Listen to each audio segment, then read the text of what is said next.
আসসালামু আলাইকুম। মিরপুর বাজার উজ্জ্বল মিষ্টান্ন ভান্ডারের যে হরেক রকমের মিষ্টি, রসমালাই, বেবি সুইট, ইলিশ পেটি, প্যারা সন্দেশ, চমচম, কালোজাম, সোনার কেক, বিভিন্ন রকমের বরফি, মিষ্টি আর মিষ্টান্ন আছে, আপনারা খেতে পারেন। জিলেবি, রসগোল্লা, চমচম। চমচম কি কাকা ওইটা দিলেন না কোনটা? ওইটা দেন।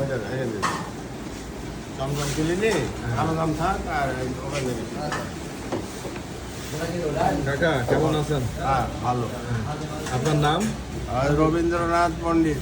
রবীন্দ্রনাথ পণ্ডিত, হ্যাঁ, উজ্জ্বল মিষ্টান্ন ভান্ডারের স্বত্বাধিকারী। হ্যাঁ, আর উজ্জ্বল হচ্ছে ছেলের নাম, বড় ছেলের নাম। হ্যাঁ, তো ভালোই আছেন? হ্যাঁ, আছি ভালো। ভালোই আছি। ঠিক আছে, ভালো থাকেন। আবার আসবেন। ঠিক আছে, ধন্যবাদ।